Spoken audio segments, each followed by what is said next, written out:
저희가 계속해서 여호수아 말씀 보고 있는데요. 지금 여호수아 얘기 중에서 그 가나안 땅에 들어간 이후에 지금 있었던 일들을 지금 살펴보고 있습니다. 여호수아하고 이스라엘은 가나안 땅 들어가서 제일 먼저 여리고 성을 만나게 됩니다. 여리고 성은 이제 고대 근동에서 가장 견고한 성이었죠. 하지만 이스라엘은 하나님의 능력으로 여리고 성을 무너뜨리고 승리를 쟁취합니다. 그리고 이들은 바로 거기서 멀지 않은 곳에 위치했던 그 아이성을 공략하려고 합니다. 3,000명의 군사를 보내보지만 참혹한 패배를 경험하고 두려움에 사로잡히게 되죠. 이스라엘이 아이성과의 전쟁에서 패한 직접적인 원인은 아간의 죄였습니다. 하나님께서는 여리고성에서 얻은 전리품을 모두 하나님께 다 바치라고 하셨습니다. 하지만 이 아간이라고 하는 사람은요, 여리고성 전투에서 얻은 그 전리품을 자기 몰래 이렇게 취했습니다. 그의 죄로 인해서 하나님은 이스라엘을 떠나시게 되고 이스라엘은 전쟁에서 참혹한 패배를 경험한 것입니다. 하지만 여러분, 이렇게 됐지만 여호수아는 하나님의 말씀대로 이 아간을 심판했고 또 하나님이 명령하신 대로 매복 작전을 감행해서 이 아이성을 정복하게 되었습니다. 여러분, 여기까지 이제 저희가 계속해서 내용을 살펴보았는데 오늘은 그 후에 여호수아가 무엇을 했는지 좀 나누어 보려고 합니다. 여호수아 8장 30절 말씀을 통해서 그가 이 아이성 전투를 마치고 나서 어떤 일을 했는지 한번 보도록 하겠습니다. 그때 한번 읽어주시겠어요? 8장 30절입니다. 시작. 그때 여호수아가 이스라엘의 하나님 여호와를 위하여 에발산에 한 제단을 쌓았으니. 아멘. 여기 보면 그때라고 하는데요. 이 그때는 다른 때가 아니라 여호수아가 하나님의 말씀에 순종해서 이제 아이성을 정복한 바로 그때를 이야기합니다. 여호수아는요, 아이성을 정복하고 나서 그 다음에 바로 어디로 간 것 같아요? 어떤 산? 에발산. 에발산에 가서 제단을 쌓았습니다. 우리 같으면 이런 거예요. 에발산으로 가서 이제 예배를 드렸다. 뭐 이렇게 볼 수 있습니다. 잠시 지도를 보면 자주 나오는 지도죠. 여러분, 이게 그 이스라엘의 지도인데요. 이 부분 중에서 가운데 부분을 조금 확대해 보도록 하겠습니다. 그러면 지금 여리고가 보이시나요? 그 주황색 동그라미. 그 지점에서 여리고성을 정복하고 약간 산지 쪽에 놓여 있는 그 아이성을 향해서 이제 갔어요. 그래서 아이성을 정복했습니다. 그리고는 이제 그 위에 빨간색 세모 표시가 있는 곳이 에발산이 있는 곳인데요. 여기는 이제 산지입니다. 그래서 산악지형을 따라서 그 에발산으로 이동하게 됩니다. 지금 여기서요, 그 직선거리로 따지면 한 40km 정도 떨어졌는데 이게 이제 산꼭대기에 있다 보니까 실제로는 훨씬 더 먼 거리였다고 보여지고요. 그러니까 온갖 짐 다 싸가지고 뭐 노인, 애들, 뭐 여자분들 이런 다 모아가지고 이 200만 정도 되는 사람들을 이끌고 지금 이 거리를 이동을 한 것입니다. 아무리 빨리 가도 뭐 한 이틀, 3일 이 정도 걸리지 않았을까 싶은데, 여러분, 서울 근교에 있는 관악산이 한 629m 정도 되고요. 북한산이 한 836m 정도 된답니다. 근데 에발산은요, 이거보다 조금 더 높은 해발 925m 정도 되는 산이었습니다. 여러분, 이제 한강변에 이제 88도로 이렇게 타고 가다 보면 63 빌딩 이렇게 딱 보이잖아요. 그게 한 250, 60m 정도 되니까 그 빌딩 높이의 한 3배 이상 되는, 3배 한 반 정도 되는 높이의 그런 산에 지금 올라간 것입니다. 저는요, 그 등산을 잘 못해요. 여러분, 관악산, 뭐 북한산, 뭐 제가 금방 말씀드렸지만 꼭대기까지 한번 이렇게 올라가 보신 적 있으십니까? 예전에 교회에서 청년들이랑 이 두 산에를 간 적이 있는데 딱 볼 때는 별로 높아 보이지가 않아요. 그래서 금방 가겠다 이렇게 생각을 하고 막 이렇게 같이 올라갔는데 올라가다가 거의 죽다가 살아난 거예요. 한 번에 못 올라가겠더라고. 가다가 한 3-4번을 계속 쉬었다가 겨우겨우 올라갔어요. 평상시에 산을 많이 타지 않아서 그랬는지 모르겠는데 이게 올라가는 게 정말 쉽지가 않더라고요.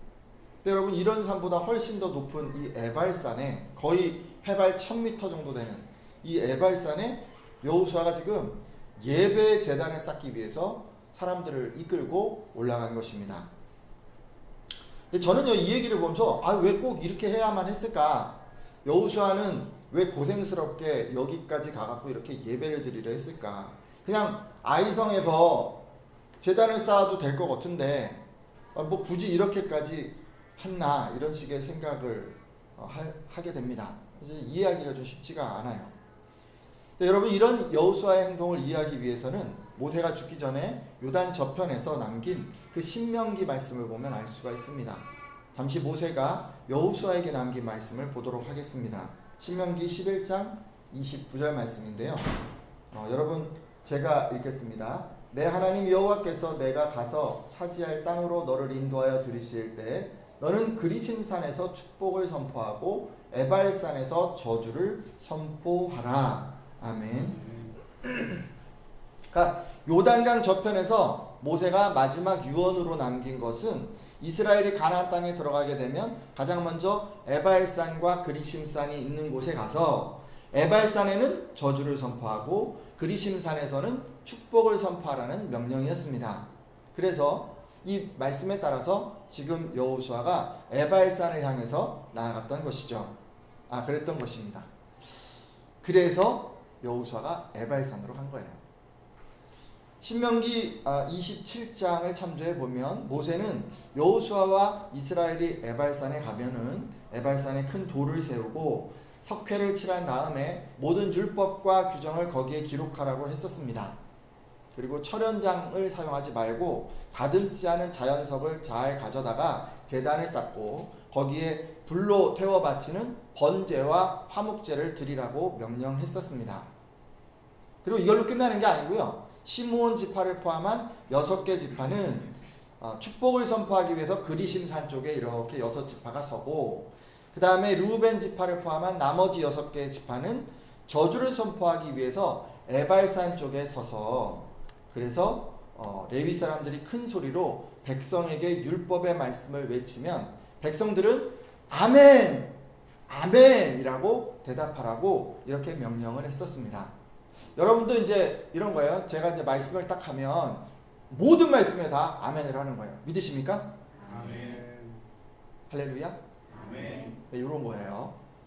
이런 거에도 아멘을 하는 거예요. 그러니까 모든 말씀에 다 아멘을 하는 거예요. 그러니까 하나님의 말씀을 전했다 싶으면 무조건 다 아멘. 근데 이제 그때 그렇게 이야기를 했기 때문에 에발산에 가서 제사를 드린 면에서만 보면 지금요, 이 여호수아가 명령을 잘 이행한 것으로 보입니다. 실제로 여호수아는 아이성 전쟁을 마치고 이 에발산에 가서 가장 먼저 돌단을 쌓고 번제와 화목제를 드렸습니다. 그리고 이스라엘 백성이 지켜보는 가운데 모세가 기록한 이 율법, 이것을 돌에 이제 잘 기록하게 했죠. 그런 다음에 이스라엘 백성들은 제사장들이 메고 있는 법궤 양쪽으로 이렇게 갈라서게 했습니다. 그러니까 그 말씀에 따라서 백성의 반은 그리심산 기슭에 서게 하고 나머지 반은 에발산 이 기슭에 다 쭉 이렇게 서게 한 것이죠. 그리고 이렇게 하고서 여호수아는 모든 이스라엘 백성에게 율법책에 기록된 이 축복의 말씀과 저주의 말씀을 크게 낭독해 주었습니다. 그리고 모든 이스라엘 백성들은 아멘으로 화답을 했죠.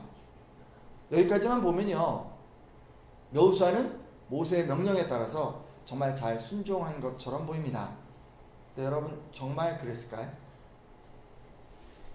여호수아가 과연 모세가 유언으로 남긴 이 마지막 명령을 제대로 이행했는지 아닌지의 여부는요, 모세가 남긴 그 유언을 자세히 살펴보면 알 수가 있습니다.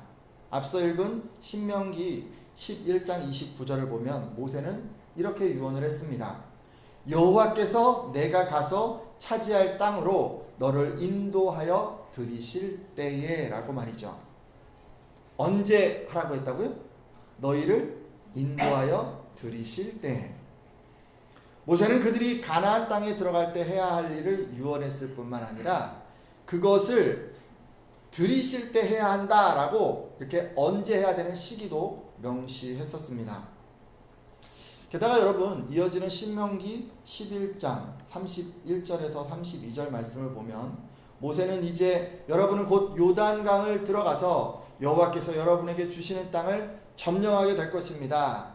여러분이 그 땅에 들어가서 살게 될 때 여러분은 오늘 내가 여러분에게 전하는 이 모든 법과 규정을 반드시 지켜야 합니다. 라고 이렇게 말했습니다.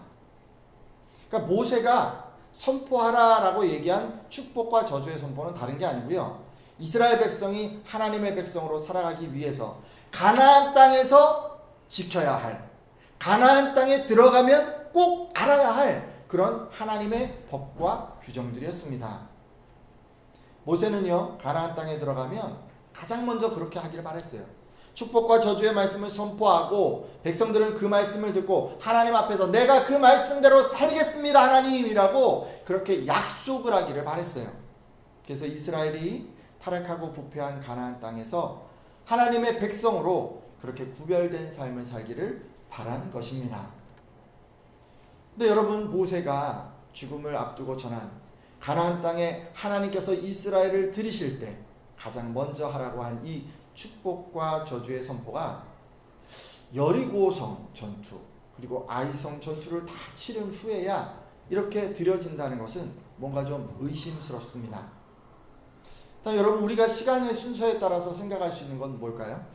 그러니까 모세가 빨리 하라고 했던 것을 여호수아가 미루고 안 했다는 것이겠죠. 여호수아는요, 가나안 땅에 들어가자마자 이 하라고 했던 이 제사는 드리지 않고 일단 눈앞에 해결해야 하는 문제였던 여리고성 전투를 치른 것으로 보입니다. 여러분 한번 생각해 보세요. 우리 이제 받아쓰기 시험 옛날에 많이 쳤잖아요. 요즘은 잘 안 한다고 하더라고요, 학교에서. 근데 이제 예전에는 1학년, 2학년 때까지도 뭐 받아쓰기 시험 저는 쳤던 것 같아요. 근데 한 단어당 3번씩 쓰면서 연습을 하거라 라고 이제 선생님이 내준 거예요. 그런데 게으른 이 학생이 단어를 써보지 않고 그냥 팽팽 놀다가 다음날 시험을 딱 봤습니다. 근데 요행이 다 아는 게 나온 거예요. 그래서 공부 하나도 안 했는데 받아쓰기 시험을 다 맞은 것입니다. 여러분, 이렇게 되면 어떻게 될까요? 그 다음 시험을 이 학생이 준비해서 볼까요? 선생님이 3번씩 쓰라고 했는데 열심히 쓰고 그리고 시험을 보게 될까요? 아니, 오히려 3번씩 쓰지 않아도 다 맞네 라고 하면서 그냥 게을리하지는 않을까요? 그쵸? 뭐하러 수고를 드리겠습니까? 안 해도 다 맞는데. 또 받아쓰기 시험 다 맞았으니까 신이 나서 아마도 이 단어 쓰기 연습을 하라고 했던 이 선생님 말씀은 그냥 아예 다 까맣게 잊고 있지는 않았을까요? 근데 여러분, 시간이 지나서 이 학생이 다시 시험을 보게 됐다고 생각해 보세요. 그리고 그 받아쓰기 시험은 다 망쳐서 빵점을 받았다 이렇게 한번 생각해 보십시오. 다른 친구들은 다 준비를 해서 쉬었다고 얘기를 하고 다 맞았다고 자랑을 하는데 정말 그 창피해서 얼굴을 들고 다닐 수 있겠습니까? 아마도 그제서야 이 학생은 단어를 3번씩 쓰면서 연습해라 라고 하는 이 선생님 말씀을 떠올리리라 생각을 해봅니다. 그리고 망신당하지 않기 위해서, 빵점 받지 않기 위해서 아마 마음을 고쳐먹고 이 선생님이 하신 말씀에 따라서 단어 쓰기 연습을 그제서야 시작하게 됐겠죠. 제가 방금 선생님 말씀에 귀를 기울이지 않고 그저 눈앞의 결과에만 의존하는 어리석은 한 학생의 얘기를 들려드렸습니다. 근데 여러분, 이렇게 게으르고 어찌 보면 어리석은 학생의 모습이 바로 오늘 이 여호수아의 모습이 아닌가 생각해 봅니다. 여러분, 여호수아는요, 모세가 명령했던 이 축복과 저주의 선포가 그렇게까지 중요하다라고 생각하지 않았어요. 그냥 나중에 해도 된다고 생각을 했어요. 모세가 가라고 한 에발산이 지리적으로 이렇게 멀리 떨어져 있기도 했거니와 당장 눈앞에 그들을 해하려고 하는 대적들이 있었기 때문에 그는 일단 눈앞에 있는 적들과 전쟁을 치렀습니다. 게다가 처음 치른 이 여리고성에서 승리하게 되자 모세의 명령 따위는 지금 안중에도 없어졌습니다. 하지만 여러분, 여리고성에서의 성공과 그리고 아이성에서의 실패를 경험한 이후에 여호수아는 모세가 명령한 이 축복과 저주라고 하는 키워드를 생각해낸 것 같고 비로소 이 모세의 명령이 생각이 나서 황급히 이스라엘 백성을 데리고 에발산으로 가게 된 것입니다. 성도 여러분, 하지만 모세는 이런 걸 원한 게 아니에요. 당해봐야 아는, 어떻게 보면요, 이게 맞아야 정신을 차리는 이런 어리석은 태도를 갖기를 원하지 않았습니다.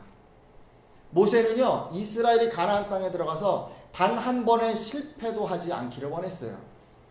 그리고 그 비결을 죽음을 앞두고 유언해 주었던 것입니다.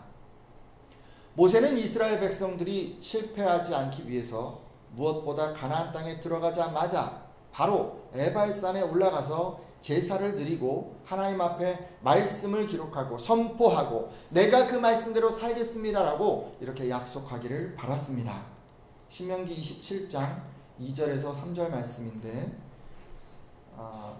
이 부분 여러분 읽어주시겠어요? 너희가 요단을 시작. 너희가 요단을 건너 하나님 여호와께서 내게 주시는 땅에 들어가는 날에 큰 돌들을 세우고 석회를 가르라. 요단을 건넌 후에 이 율법의 모든 말씀을 그 위에 기록하라. 아멘. 이 말씀을 보면 모세는 이스라엘이 요단강을 건너 가나안 땅에 들어가게 되면 바로 그날에 큰 돌들을 취해서 거기에 석회를 바르고 율법의 말씀을 기록하라고 명령을 했습니다. 여러분 어떻게 생각하세요? 들어가는 바로 그날이라면 언제를 얘기할까요? 이스라엘이 요단강을 건넌 바로 그날을 이야기하는 거 아니겠습니까? 이럴 때 모세는 이스라엘에게 가장 먼저 예배 준비를 해라고 이렇게 명령을 했었습니다. 계속해서 4절 상반절을 읽으려고 하는데요. 이 부분 제가 읽겠습니다. 너희가 요단을 건너거든 내가 오늘 너희에게 명령하는 이 돌들을 에발산에 세우고 아멘. 그리고 이제 가자마자 바로 그거를 준비한 다음에 그걸 가지고 에발산에 가져가서 거기 세우라고 이렇게 명령을 했습니다. 그리고 이어지는 말씀을 보면 에발산에 돌단을 닦고 번제와 화목제를 드리고 이스라엘 백성들에게 축복과 저주의 말씀을 선포하라고 이렇게 명령을 했었습니다. 모세는 이스라엘이 가나안 땅에 딱 들어가게 되잖아요. 그러면 눈앞에 보이는 대적들이 너무 많이 있어요. 그죠? 해야 될 게 너무 많이 있어요. 그런 거 그냥 몽졸이 다 정복하고 몽졸이 다 내몰아라 이렇게 얘기하지 않았어요. 할 게 많이 있었어요. 위험했어요. 누군가 쳐들어올 수도 있고 해야 하려고 하는 사람들이 여기저기 있었어요. 그럼에도 불구하고 가장 먼저 뭘 하라고 했어요? 제사를 드리라고 했어요. 제사를 드리라고. 말씀을 선포하고 그리고 그 말씀을 듣고 내가 하나님 말씀대로 살겠습니다. 아멘 하고 서로 그렇게 결단을 하고 그리고 그렇게 가나안에서의 정복전쟁 그것을 시작하기를 바랬었습니다. 따라서 여호수아가 모세가 한 이 말씀에 대해서 100% 순종하려면 요단강 건너자마자 큰 돌들을 취해서 거기에 석회를 바르고 말씀을 기록해야 했습니다.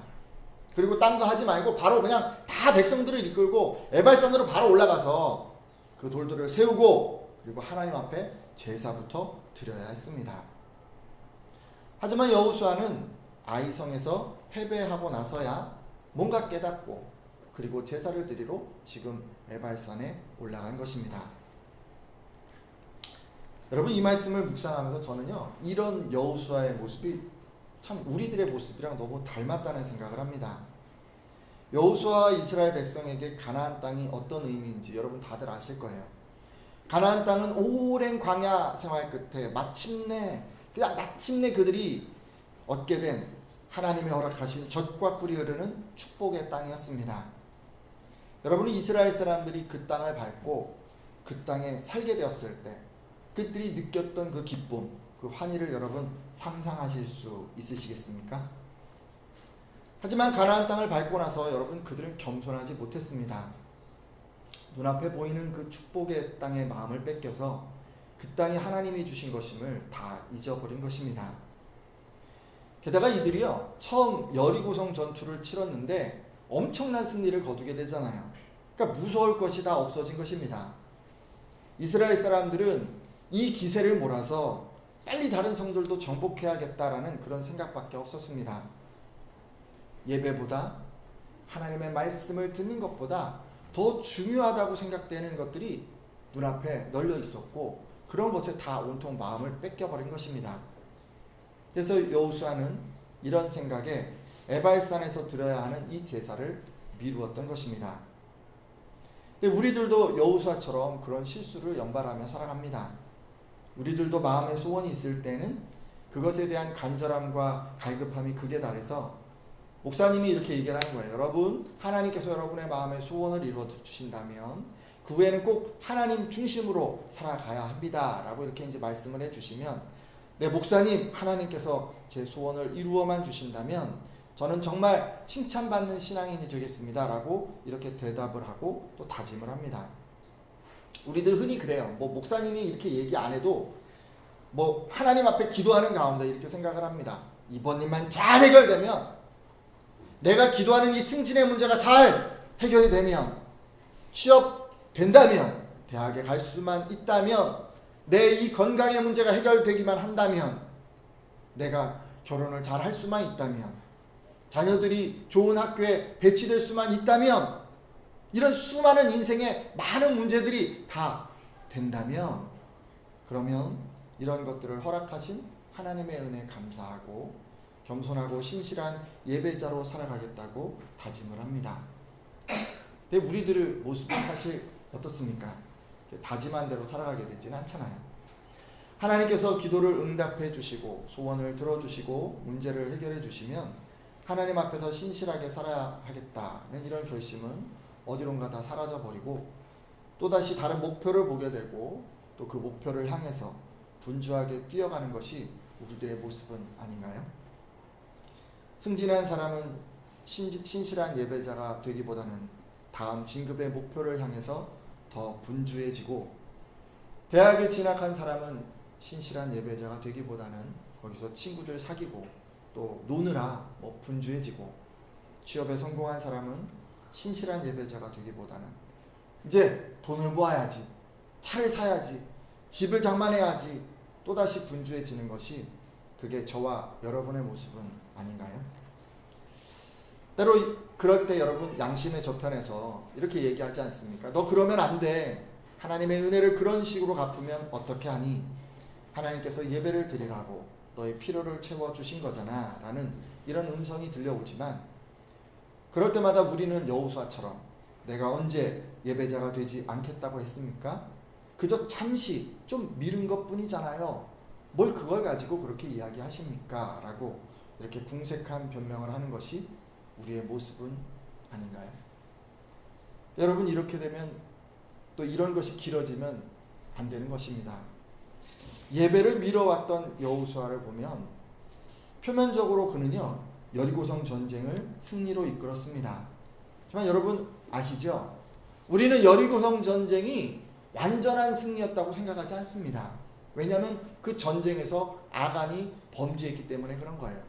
그래서 승리를 했는데 그 안에는 뭔가 죄의 씨앗이 거기 담겨 있었던 것입니다. 그리고 그 아간의 범죄 때문에 승리를 했을지 모르지만 그 승리 후에 하나님이 이스라엘 공동체를 떠나게 됩니다. 급기야 여러분, 반드시 승리할 것이라 확신했던 아이성 전쟁에서는 이들이 큰 패배를 맛보고야 말았습니다. 여러분, 바로 이것이 예배자로서의 삶을 미루게 될 때 성도들이 겪는 실패의 전형적인 모습이라 여겨집니다. 저는 여러분들이요 여호수아의 이런 발자취를 따르지 않기를 바랍니다. 오늘 함께한 예배자들은 뭐 이런 거 있잖아요. 지금 눈앞에 별 문제가 없어요. 뭐 해야 될 게 너무 많아요. 그래서 예배자로서의 삶을 좀 미루게 되는데 좀 그러지 않기를 바랍니다. 하나님 없이도 당장 이길 수 있을 것 같은 그런 전쟁이 눈에 보일 수 있어요. 아이성 전투 같은 것들이 여러분 삶 가운데 있을 수 있어요. 그래서 예배자로서 하나님 앞에 나아가 예배하고 기도하고 부르짖지 않고 그냥 그렇게 전쟁을 치를 수 있어요. 그러고 싶을 수 있어요. 자, 여러분 그러지 않길 바랍니다. 그러한 전쟁이요 여러분을 더 기쁘게 하고 부유하게 하고 즐겁게 할 것처럼 보일 수 있지만 그것은 하나님이 여러분을 떠나는 지름길입니다. 여러분이 귀한 것을 잃고 마음에 아픈 상처를 남기는 길일 수 있습니다. 여러분 꼭 예배자로서 하나님 앞에 서시는 것을 꼭 미루지 않기를 부탁드립니다.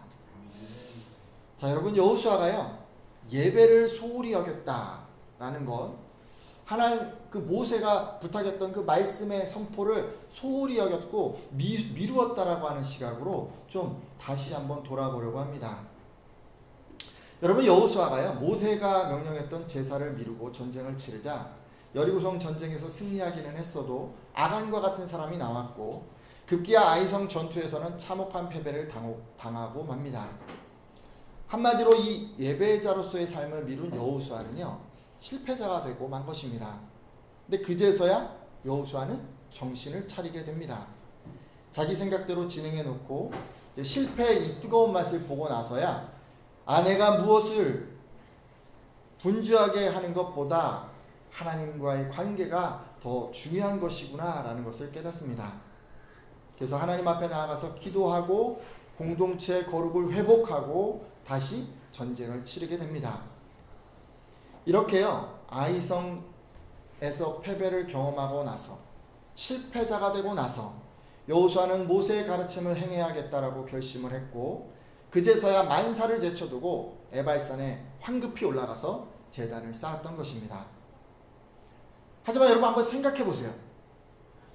여러분, 여호수아가 만약에 모세 얘기를 들었다면 모세가 딴 거 아무것도 하지 말고 전쟁 치르지 말고 가장 먼저 에발산에 가서 예배를 드리고 제사를 드리고 말씀 선포해서 언약을 해라, 이것을 그가 지켰다면 어떻게 됐을까요?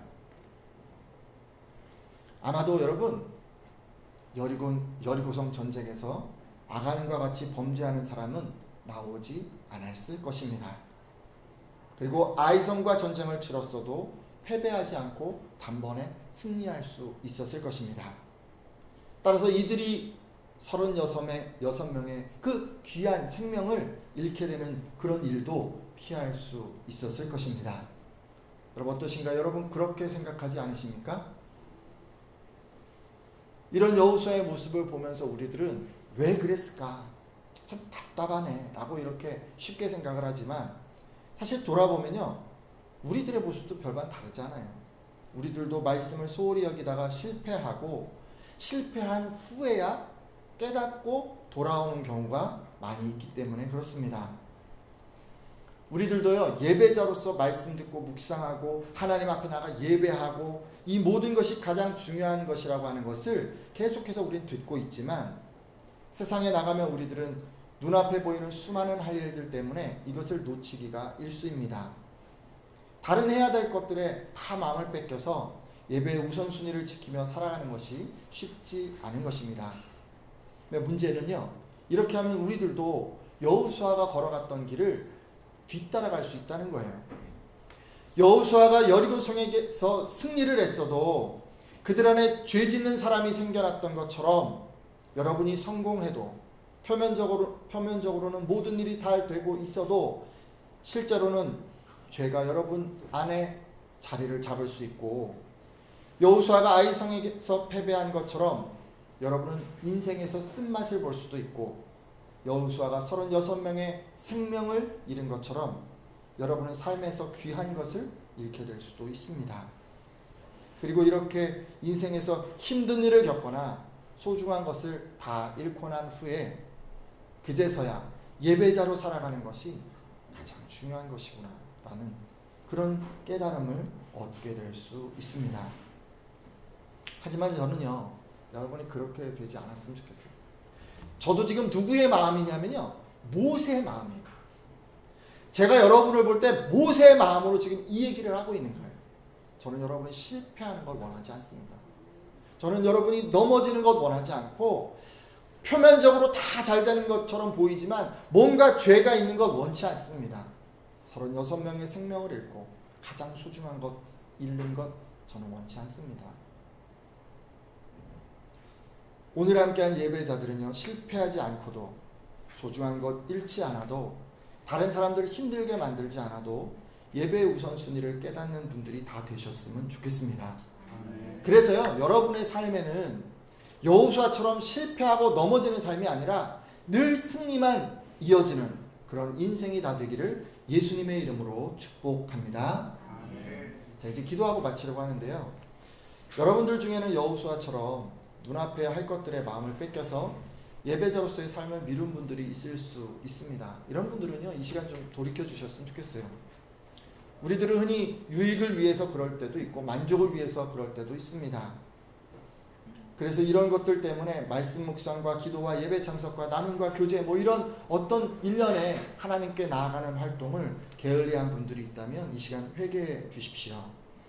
하나님의 도우심을 받고 하나님 앞에 열심을 품겠습니다라고 이렇게 결단했었지만 여호수아처럼 좀 더 있다 하겠어요, 이렇게 미뤄온 분들이 있으면 이 시간 마음을 좀 다잡아 주십시오. 그리고 이제 하고 싶은 것, 해야 할 것들을 좀 멈추고 에발산에 올라가겠다고 결단해 주십시오. 여러분의 삶에서 여리고성을 무너뜨리고 아이성을 무너뜨리는 것보다 예배자로 살아가는 것을 최고의 우선순위로 두겠다고 이렇게 결단해 주십시오.